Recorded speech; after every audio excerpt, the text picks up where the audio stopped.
Bueno, hermanos, vamos a empezar nuestra plática de esta noche. Ruego a todos poner la atención de Dios.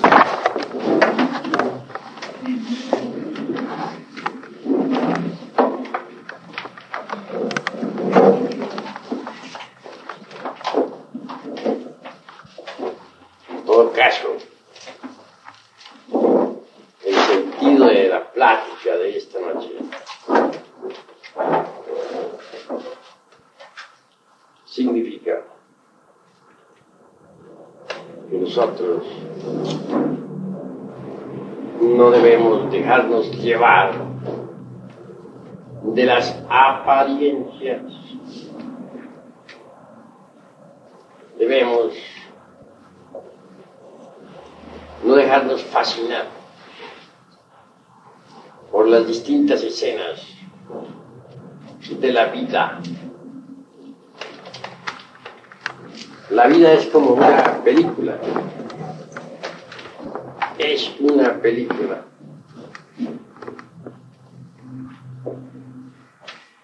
Compuesta, como es natural, por muchos cuadros, escenas. No conviene en modo alguno identificarnos con ninguna escena, con ningún cuadro, con ninguna apariencia. Porque todo pasa. Pasan las personas, pasan las cosas, pasan las ideas. Todo en el mundo es ilusorio. Cualquier escena de la vida, por muy fuerte que ella sea, pasa y queda atrás en el tiempo. Lo que nos debe interesar a nosotros es eso que se llama el ser, la conciencia.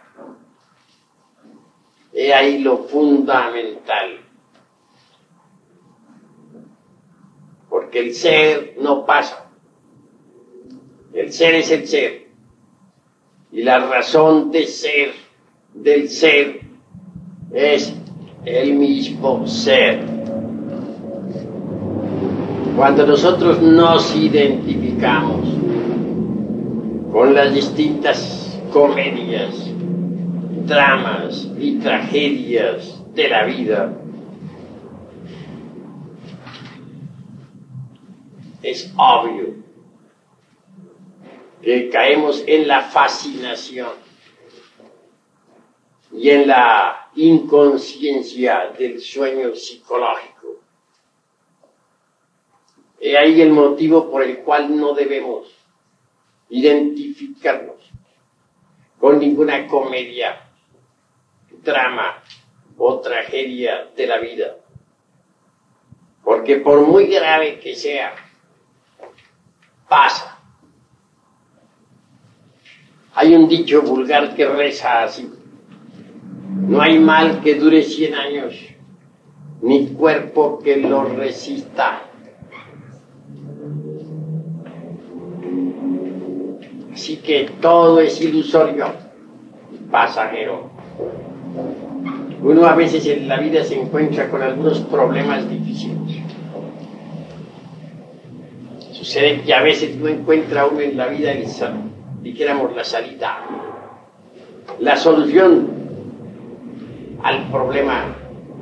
Y este se vuelve enorme, monstruoso, gigantesco ante nuestra mente. Entonces sucumbe uno entre las preocupaciones. Dice, ¿cómo haré? ¿Qué haré? No le encuentra escapatoria. Y el problema, a medida que se analiza, se vuelve más y más monstruoso, enorme y gigantesco. Pero llega el día. Y si nosotros afrontamos el problema tal cual es decir, si agarramos el toro por los cuernos, como se dice, vemos que el problema queda en nada.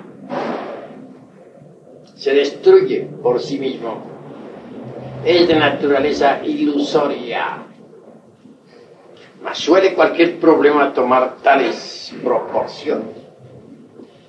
Su realismo se vuelve tan crudo ante nuestra mente que en verdad no se le encuentra salida por ninguna parte. Siente uno que sucumbe ante el mismo, que en modo alguno se vuelve soluble. Pero si uno se le enfrenta al problema, verá que es ilusorio. ¿Y qué pasa? Como todo tiene que pasar, y al fin queda en nada.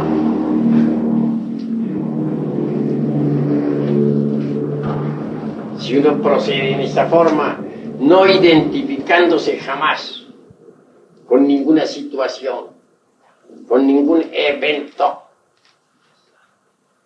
logrará estar siempre alerta y vigilante, como el vigía en época de guerra. Y es en ese estado de alerta donde uno descubre sus defectos psicológicos. Defecto descubierto debe ser comprendido y después eliminado.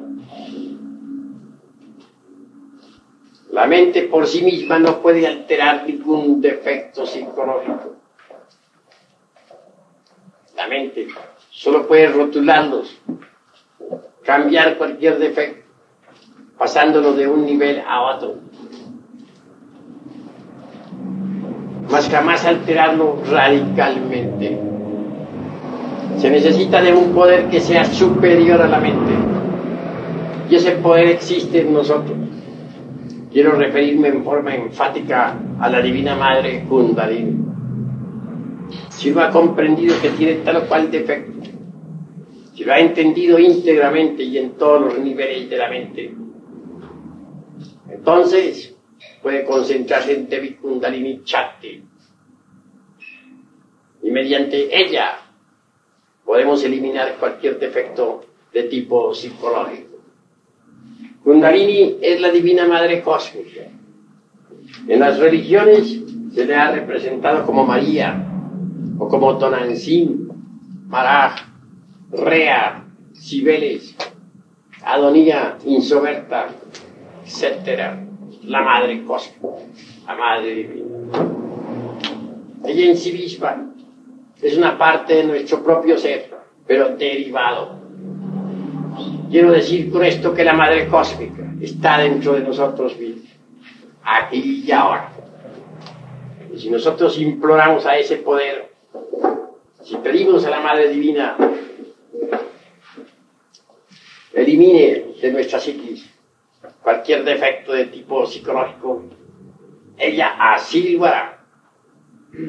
Es obvio que por tal motivo se desintegrará el defecto en cuestión.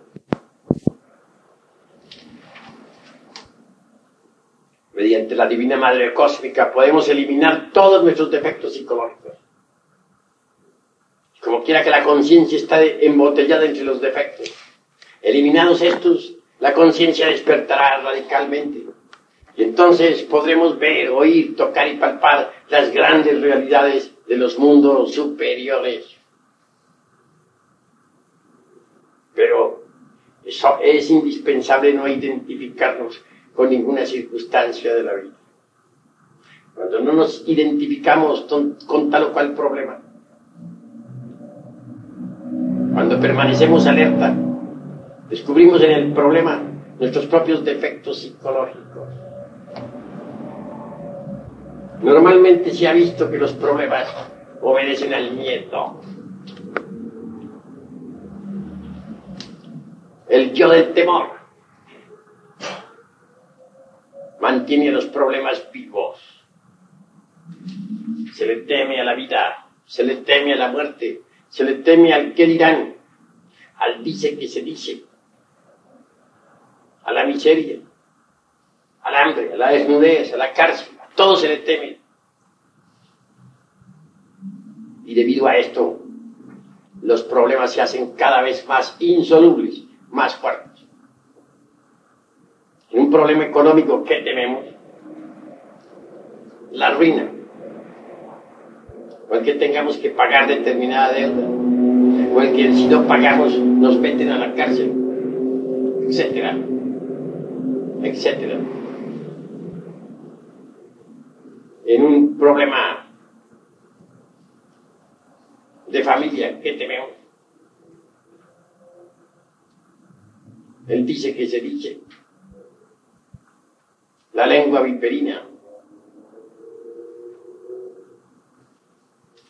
El escándalo. Los intereses creados. Etcétera, etcétera, etcétera. Pero si se elimina el yo del temor, ¿en qué queda el problema? Todo se esfuma, se vuelve nada. Tenemos que pagar el alquiler de una casa, tememos que nos lancen a la calle.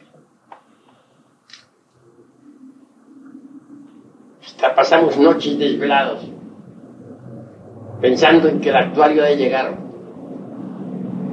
y sacarnos a la calle. Al fin llega el día y resulta que el problema se solucionó, quizá por donde menos lo esperábamos. Entonces, ¿en qué quedó el problema?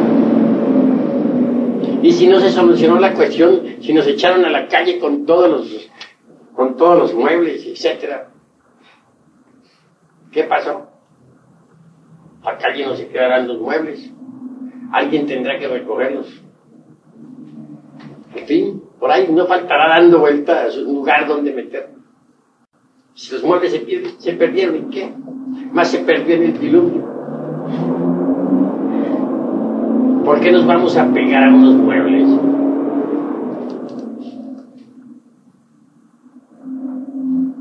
Después pasó el problema. Por ahí quedamos viviendo en algún lugar.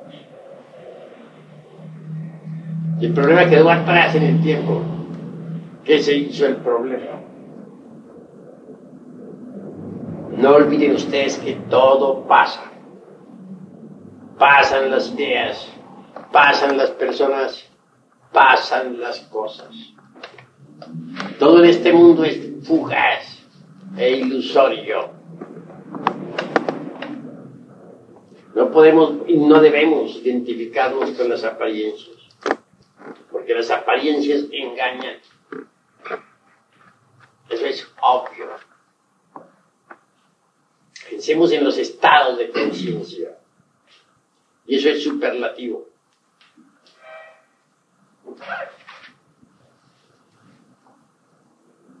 Hay una tendencia general de todos a juzgar equivocadamente a todos. Y eso es lamentable. Pero ¿por qué todos juzgan a todos? Y equivocadamente. ¿Cuál es el motivo? Sencillamente uno, y muy fácil de comprender. Sucede que cada cual proyecta sus propios defectos psicológicos sobre los demás.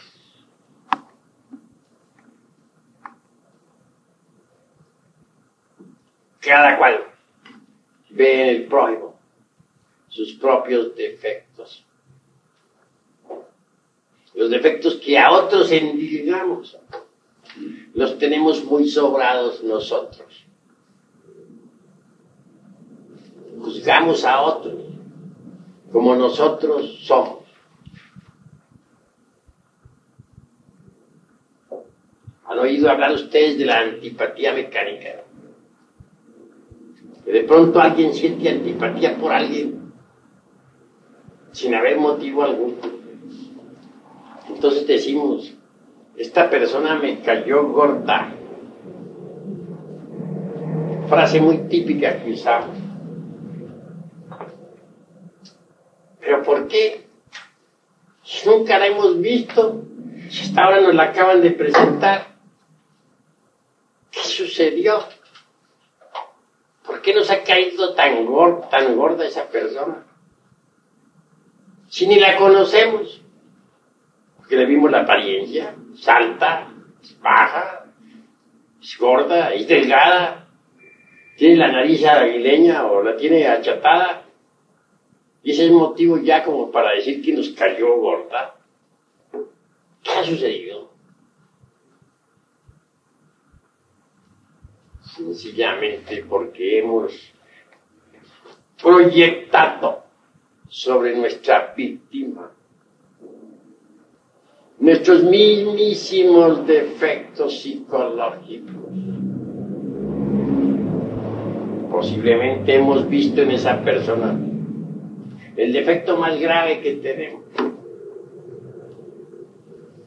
Y a nadie le gusta verse así, dijéramos, tan escarnecido.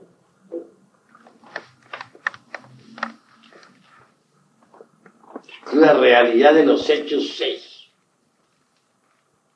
que tal persona se ha convertido en el espejo, donde nosotros nos vemos a sí mismos tal cual somos. Si estamos alertas, si no nos identificamos con el evento, con la persona aquella que nos cae tan gorda, si en vez de estarla criticando, nos autocriticamos, nos autoobservamos, a ver qué es lo que está pasando, descubriremos que un defecto nuestro, nacido de ayer o de antier, o quién sabe de qué tiempo atrás, o tal vez o de otras existencias, se ha reflejado en aquella persona. Y por eso nos cae tan gorda. He ahí lo que es la antipatía mecánica, absurda en un 100%. Nosotros necesitamos aprender a vivir políticamente. El ser humano, ante todo, es un ente político, un animal político. Y el mismo hombre es un hombre político. Si uno no sabe vivir políticamente, se crea problemas en la vida. Uno tiene que aprender a vivir políticamente. Y en vez de sentir antipatías mecánicas, vale la pena que nos investiguemos a sí mismos. Que en verdad que proyectamos nuestros propios defectos psicológicos sobre los demás. ¿Por qué juzgamos equivocadamente al prójimo? ¿Por qué todos tenemos tendencia a ver los defectos en el prójimo, toda clase de defectos? Sencillamente porque proyectamos en el prójimo nuestros propios defectos. Juzgamos equivocadamente. Suponemos que fulano es así o asá. Y resulta que ni es así ni es asá. Es completamente diferente y nuestro juicio resulta equivocado, falso.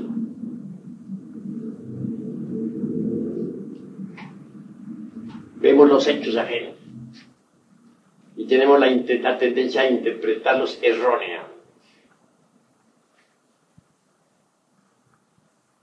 Nunca somos capaces de ver los hechos ajenos con ecuanimidad, con serenidad. Siempre los calificamos equivocadamente.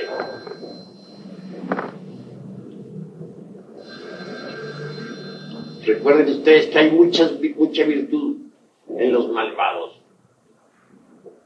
y que hay mucha maldad en los virtuosos. los defectos que cargamos en nuestro interior, nos vuelven injustos para con el prójimo.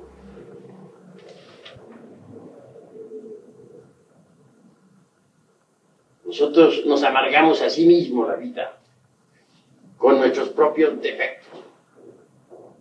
Y lo más grave, se la amargamos a los demás.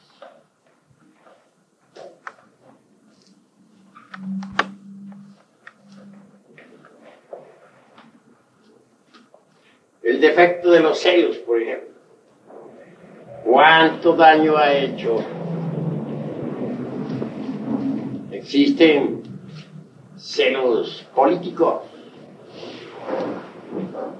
existen celos de tipo religioso, celos de tipo profesional,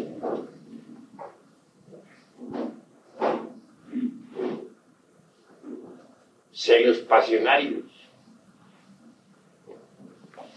vulgares, del hombre por la mujer, de la mujer por el hombre, etcétera, etcétera, etcétera. Ese es un yo, el yo de los celos. Y es ciego. No sabe de lógica, no sabe de razonamiento, no entiende nada de ciencia, ni escucha razones. ¿Cuántos casos de muerte se ven por los celos? Los celos profesionales, ¿cuánto daño hacen?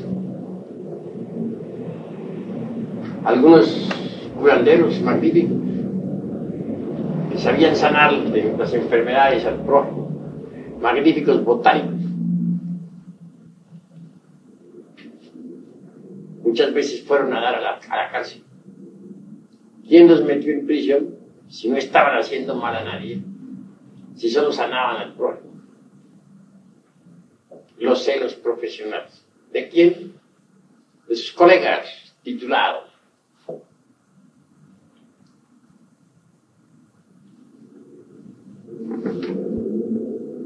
Y en el campo profesionista, los celos parecen multiplicarse espantosamente. Hay círculos y círculos. Círculo artístico, círculo político, círculo religioso, pero en cada círculo hay terribles celos. Espantosos. Sufren los celosos y hacen sufrir también a sus semejantes.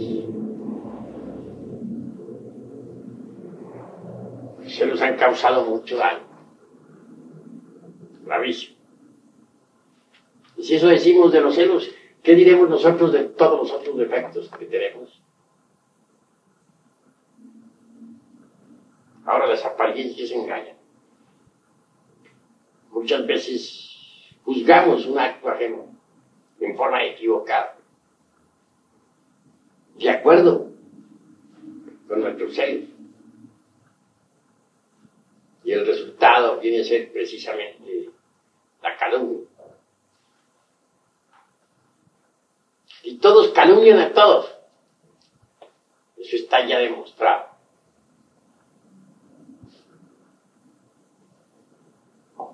Hay tendencia siempre a dejarnos llevar de las apariencias.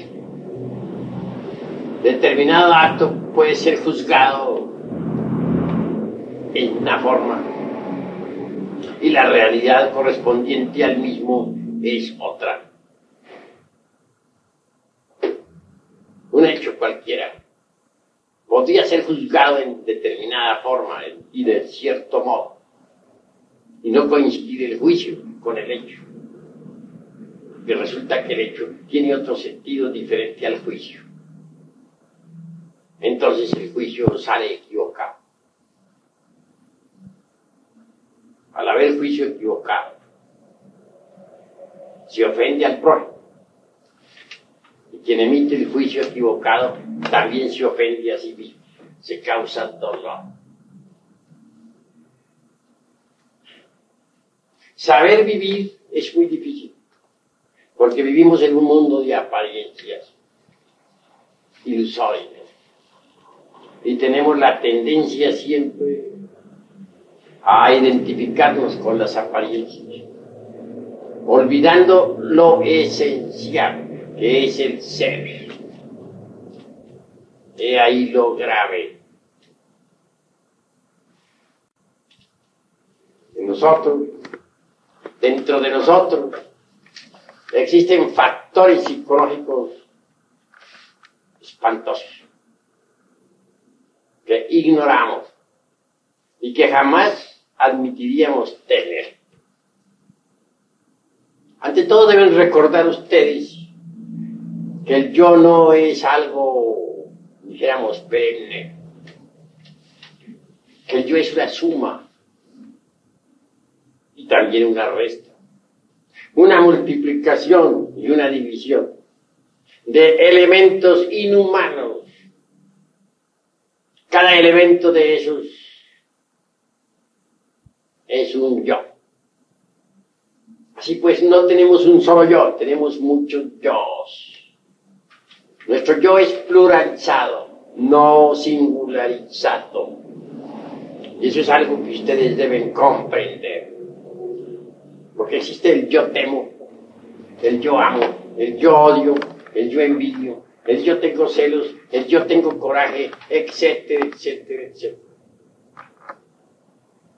Cada uno de esos yoes tiene tres cerebros.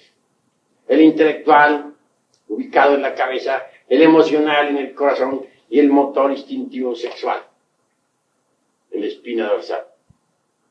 Cada uno de esos yoes es una persona diferente. Así pues tenemos muchas personas viviendo dentro de nuestra persona. Lo más grave es que la conciencia, lo más digno, lo más decente que hay en nosotros, está embotellado entre todas esas personas internas que cargamos. Y se procesa la conciencia en esa forma, de modo subconsciente, en virtud de su propio condicionamiento. Es decir, está dormida. Y ahí lo grave. Si tenemos la conciencia dormida, ¿cómo podríamos en verdad conocernos a sí mismos?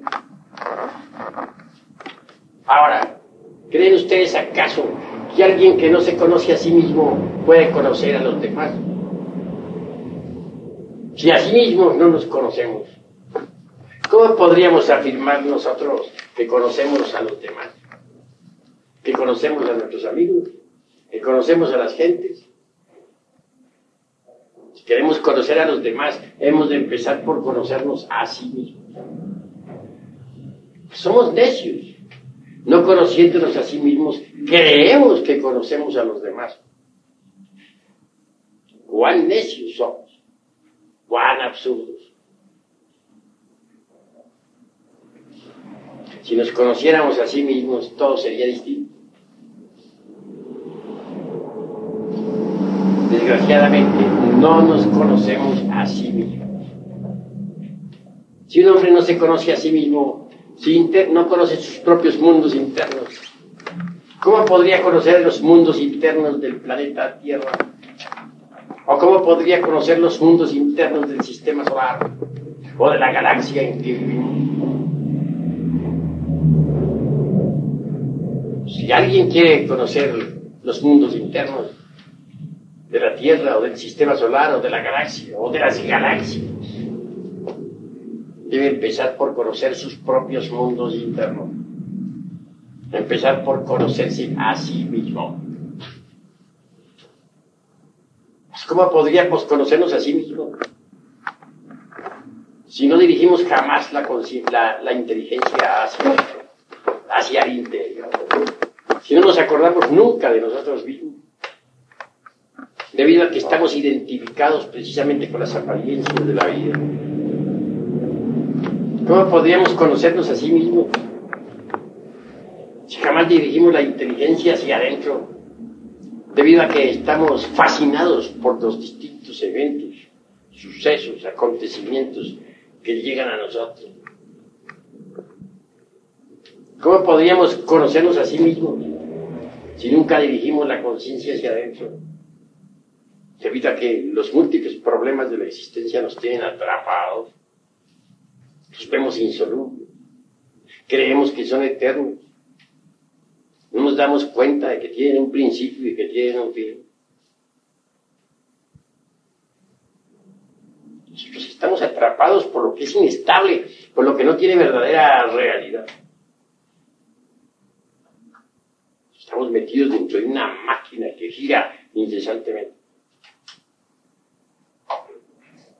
Juzgamos a los demás de acuerdo a cómo somos.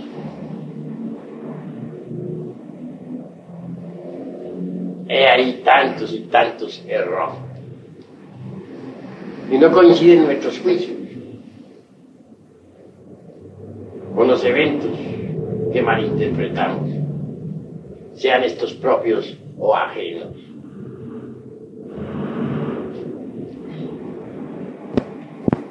Obviamente estamos metidos dentro de una máquina que gira incesantemente, pero andamos sonámbulos, inconscientes, dormidos. Nada sabemos sobre sí mismos, porque nunca nos acordamos de sí mismos, de nuestro propio ser. Tenemos la mente demasiado ocupada en las cosas ilusorias, en lo que es pasajero.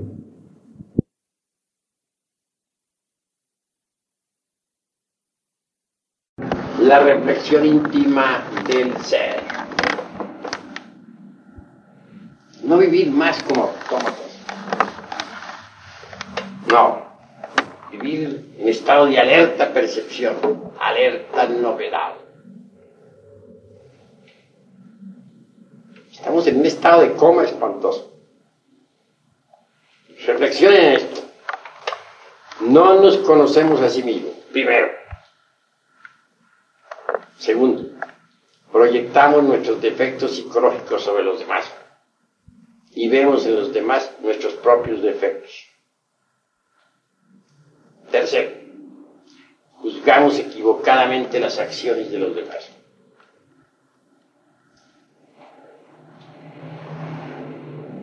Cuarto, tales acciones no coinciden con el juicio que nosotros emitimos. Quinto, el juicio que nosotros emitimos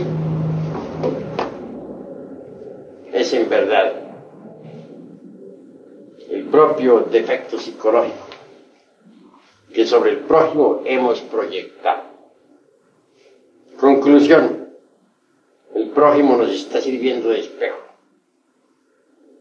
pero nosotros no nos damos cuenta en nuestra inconsciencia de que el prójimo está únicamente reflejando nuestros propios defectos, nuestro propio yo psicológico. El prójimo es un espejo donde nosotros nos reflejamos. Mas no comprendemos que el reflejo que hay en el espejo es nuestro propio reflejo. Ni siquiera nos damos cuenta de que nos estamos reflejando en el prójimo. Antes bien, estamos tan identificados con el evento, con el suceso, con la circunstancia o circunstancias, que ni remotamente se nos ocurre reflexionar en todas estas cuestiones. Vivimos en un estado de fascinación, de inconsciencia, de sueño psicológico. Si en estos asuntos de la vida práctica, diríamos terrenales, andamos tan inconscientes,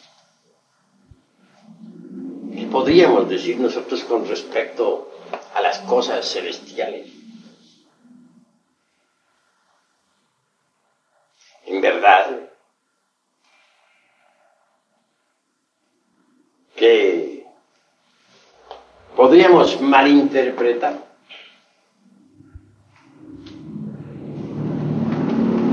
todos los postulados de la ciencia hermética. Podríamos malinterpretar debido a nuestros juicios erróneos las actitudes de los otros iniciados, la vida de los adeptos, etc. Podríamos malinterpretar debido a nuestro estado de inconsciencia hasta el mismo drama cósmico, y obviamente el drama cósmico, tal como está estipulado en los 4 evangelios, ha sido mal interpretado. ¿Por qué podríamos interpretar erróneamente la vida de los adeptos de la Blanca Hermandad? ¿O por qué podríamos malinterpretar el drama cósmico? ¿Por qué podríamos malinterpretar los postulados de la sabiduría hermética? Etcétera. Por un solo motivo: que nuestro juicio no es libre. Es un juicio condicionado por nuestros propios defectos. Nuestro juicio es el resultado del embotellamiento psicológico en que nos hallamos. Nuestro juicio es, dijéramos, la proyección de nuestros propios defectos. Proyectamos nuestros defectos sobre los 4 evangelios. Proyectamos sobre los postulados de la ciencia hermética. Los proyectamos sobre los actos de los iniciados, sobre la vida de los adeptos, etc. Así es que también para las cosas celestiales no estamos preparados. Proyectamos. Una mente que proyecta sus propios errores no es una mente libre. No es una mente que pueda aprehender, capturar la realidad de las cosas, la realidad de los fenómenos, de los hechos, de las circunstancias que por todas partes nos rodean.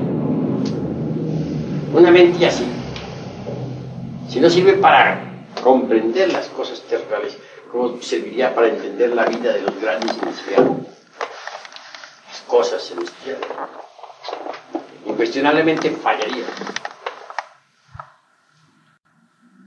Porque si lo terrenal no se puede entender, mucho menos lo celestial. Así que creo yo que lo vital en la vida es no dejarnos llevar de las apariencias, no dejarnos capturar por los eventos, las circunstancias. Antes bien estar alertas para descubrir en tales eventos nuestros propios defectos de tipo psicológico. Cada circunstancia de la vida, sea esta en la casa, en la calle, en donde sea, nos brinda maravillosas oportunidades. Porque si estamos alertas y vigilantes como el vigía en época de guerra, logramos aprehender nuestros propios defectos que se proyectan sobre el prójimo. El prójimo es el espejo que podemos ver nuestros mismos defectos. Si vamos por la calle y vemos a un ebrio, a un borrachito, ¿qué hace? ¿Por qué burlarnos del borrachito? Antes bien decir, ahí voy yo, vea, ese borracho soy yo. Vea cómo hago de pantomimas. Cuán cómico estoy. Ese soy yo, ahí voy. Debemos aprender a vernos en los demás. Descubrimos allá a un individuo que truena y relampaguea, que rasga sus vestiduras como Caifás.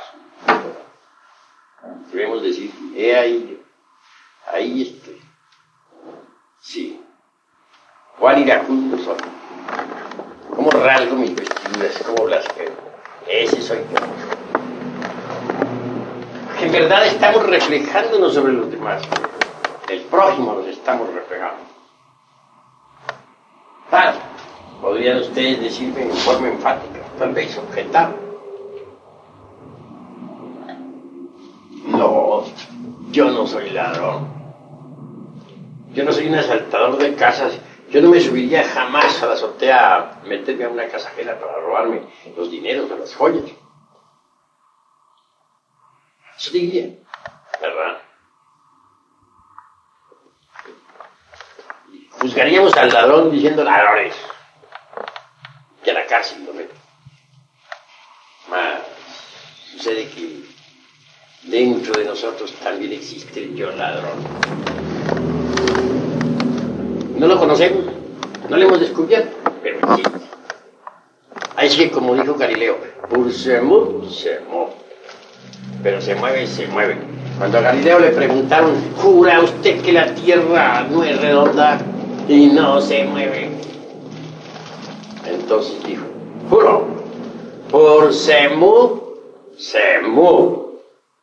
Es decir, pero se mueve. Lo juro, pero se mueve. Así dijo Galileo. Se evitó de que lo quemaran vivo en la hoguera de la Inquisición. Así. Podemos decir que nosotros no tenemos el yo del robo. Habrán entre ustedes personas tan honradas que sean incapaces de quitarle un quinto a nadie. Y sin embargo tiene el yo del robo. Increíble. Algún día lo descubrirán. ¿Quién podría pensar que, por ejemplo, una dama virtuosa, magnífica esposa, por ejemplo, tenga un yo de prostitución? ¿Posible? O no vamos tan allá. Pensemos en una niña pequeña, que es todavía más escandalosa. Que una niña de 12 años, inocente, bien criada religiosamente, tenga el yo del prostíbulo. Es algo que causa asco. Dirían ustedes, imposible, absurdo. Mas sí puede ser. Recuerden también ustedes que así como hay una luna allá arriba brillando entre el firmamento, que tiene dos caras, una para iluminar la noche, hay otra escondida, oculta, que nunca se ve. Así también hay una luna psicológica dentro de cada uno de nosotros, con dos caras. La que se ve y la que no se ve. La manifiesta y la pública. En la cara manifiesta de esa luna o psicológica tenemos los defectos que a simple vista resaltan. Ira, codicia, lujuria, envidia, orgullo, pereza, gula, etcétera, y otras tantas guerras. Pero tras de esa luna psicológica, tras de esa cara que a simple vista se ve, de nuestra luna psicológica, existe la parte oculta, la que no se ve. Aquí tenemos defectos que ignorábamos. Allí todos resultamos magos negros. Allí todos resultamos hechiceros, brujos. Allí resultamos ladrones. Allí las damas más aristocráticas resultan prostitutas, etcétera. En esa cara oculta de la luna que no se ve, de la luna psicológica, hay yoes de prostitución, hay yoes de adulterio, hay yoes de asesinato, hay yoes de robo, etcétera. Yoes que normalmente ignoramos. Porque si alguien nos dijera que nosotros tenemos tal o cual yo de eso, nos ofenderíamos. No aceptaríamos, de ninguna manera. Mas sí los tenemos. Si un santo del nirvana, si a un santo del nirvana se le dijese que él tiene todavía yoes del asesinato, o de la prostitución, o del robo, se le ofendería terrible, que el santo nos bendeciría dulcemente, que Dios te perdone, hijo mío, estás perdonado, no guardo rencor contra ti, pero sé, hijo mío, que yo no tengo nada de eso. Diría aquel santo del nirvana. ¿Por qué? Porque él me hizo más que un santo. En esa forma que el santo detiene su avance hacia el eterno Padre Cósmico común. Y muchos son los santos que así están detenidos en su avance, que en verdad son, aunque sean del nirvana, en la cara oculta de la luna que no se ve, en esa cara oculta de la luna sí cargan todos esos yoes. Y esto es lo que no entienden muchos. Esto es en verdad lo grave. Todos tenemos la tendencia a justificar, a dejarnos llevar por las apariencias. En cuanto a lo que a mí se refiere, ni soy santo, ni me interesa ser santo. ¿Por qué no me interesa ser santo? Porque me detendría en mi progreso esotérico. Sé muy bien que en la parte oculta de mi luna psicológica tienen que existir indubitablemente, existen yoes de tiempos antiguos, escondidos entre las tinieblas. Eso sé también que solo penetrando heroicamente con la espada en la mano en esa zona de nuestra luna psicológica podremos en realidad de verdad eliminar tales defectos. Mas esto es muy avanzado. Normalmente las gentes pueden eliminar los defectos de esa parte de la luna psicológica, esos defectos que resaltan, que a simple vista se ven. Ya cuando se trata de penetrar en la parte oculta de la luna psicológica, en la parte escondida, pues se requiere un esfuerzo mayor. Eso pertenece ya a la iniciación de Judas. Corresponde a la pasión por el Señor. Nadie podría penetrar en esas zonas si no empuñara la lanza en la forja de los ciclos, es decir, en la novena esfera. Misterios, sí, muy grandes. El santo no llega tan lejos. Se contenta con eliminar los yoes defectos que posee la cara visible de su luna psicológica. Luego,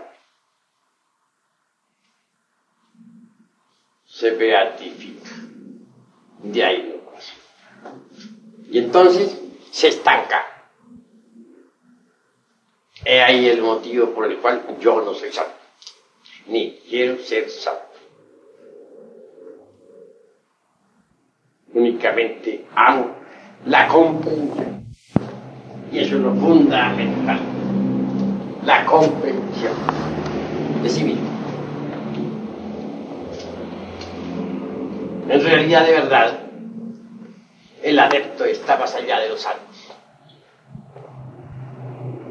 Cuando alguien dijo los santos maestros, ese alguien está equivocado. Porque los maestros están más allá de los santos. Primero está el profano, luego el santo y después el maestro. El maestro está más allá de la esfera de los santos. En el maestro está la sapiencia. Mas es posible juzgar equivocadamente a los maestros, a los adeptos. Tenemos siempre la tendencia a proyectar hasta sobre los adeptos nuestros propios defectos de tipo psicológico.